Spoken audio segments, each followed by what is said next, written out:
May 26, 2026, that is the day that we will be able to finally play Grand Theft Auto 6.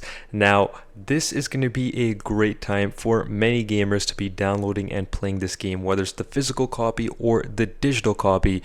And confirmed from the trailer too, we got ourselves the May 26, 2026 release date, as well as the platforms that will be playable at launch, which are the PlayStation 5, the PlayStation 5 Pro, the Xbox Series S, and Xbox Series X consoles.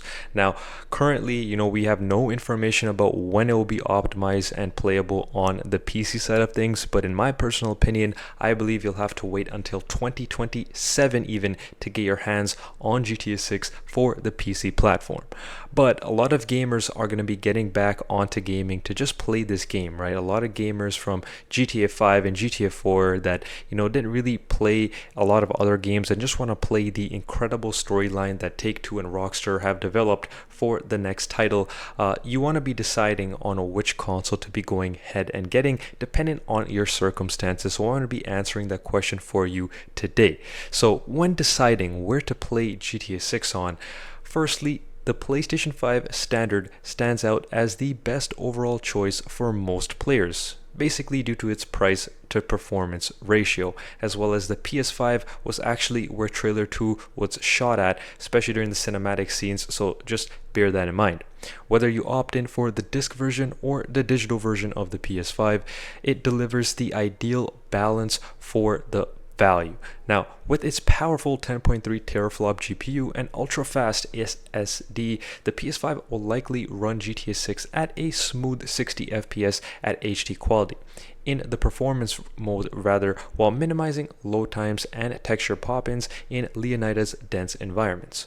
While the disc version offers flexibilities for the physical collectors, finding a copy of the GTA 6 game at launch may be difficult due to the overwhelming demand of this game.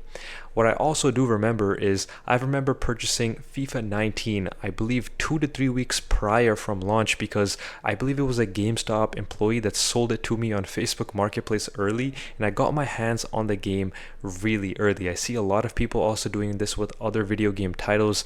Editors and the media may also be getting their hands on the copy of GTA 6 earlier than the whole player base out there. So that's why it's very difficult to get your hands on a physical copy of GTA 6, especially during the first launch month of the game.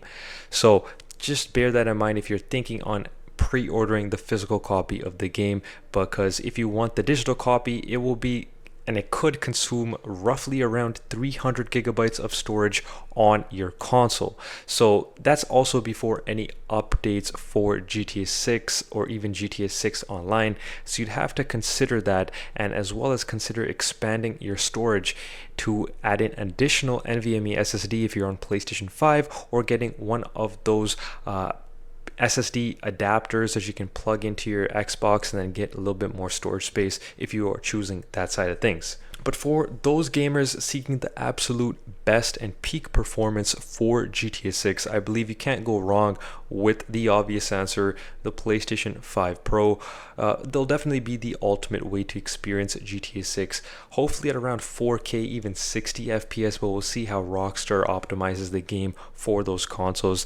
And this is going to have an upgraded 16 teraflop GPU, enhanced ray tracing capabilities, and AI upscaling tech that the PS5 Pro will push Rockstar's masterpiece to its limits, delivering sharper 4K visuals and more stable frame rates opposed to the base PS5, including more stunning lighting effects that will make Leonida's neon lights truly pop.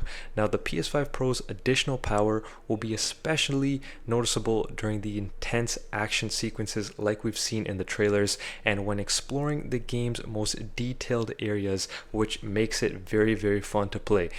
Especially now that we know that GTA 6 is going to be way larger than GTA 5, which is crazy because when GTA 5 came out, it was already a very large map, and pushing on forward from Red Dead Redemption 2's large map, we're going to have a lot of fun with this game in Vice City and Leonida. Now, Another thing is, while the Xbox Series X offers comparable specs to the standard PS5 on paper, Sony's console has a slight advantage in terms of its storage speed as well as its optimization that may give it an edge for GTA 6. Now, the Series X is a still solid choice, but the real console to avoid is the budget friendlier quote unquote Xbox Series S. Though it is a $300 US price tag, might actually seem tempting for many gamers out there, but even now with the tariffs increasing the prices of these consoles, it might not be that worthwhile, and maybe opting in for like a used PS5 will be better than getting a Series S. The Series S has significantly weaker hardware. It means that you can definitely run GTA 6, but like at lower resolutions with reduced graphical settings, possibly capped at 30 FPS. So even worse than that, the Series S's tiny 364 gigabytes of usable storage means that you might be able to play the base standard storyline of GTA 6, but not be able to experience the full capabilities of what GTA 6 has to offer with its new roleplay modes and etc. So GTA 6 will literally leave no room for other games on your Xbox Series S. So be sure to keep that in mind, especially if you don't want to be splurging and getting those expensive expansion cards for the Xbox. Now, interestingly, even a used PS5 purchased on like marketplace sites like eBay or Facebook represents a smaller investment than a Xbox Series S, like I just said, right? Even at times you can get yourself an Xbox Series X at a cheaper price than a base PS5, which will actually be worthwhile, because the Xbox Series X is a significantly more powerful console to the Xbox Series S, and graphically on paper it performs better. Ultimately, your best options for Grand Theft Auto 6 comes down to your budget and priorities. Casual players should opt in for the standard PS5, while enthusiasts will hold and want to get themselves a hands on the PlayStation 5 Pro for this game, and the Series X remains a very viable alternative, but the Series S should only be considered if that is literally your only option and you've saved up all your money and got yourself your hands on the Series S. Whichever console you choose, make sure you have plenty storage space to download this game when it does release in May of 2026, because when GTA 6 arrives, you'll want nothing standing between you and the streets of Leonida. Now, that's been it for today's video. It's been your boy Nizion, and I'll be catching you guys all in my next one. Goodbye.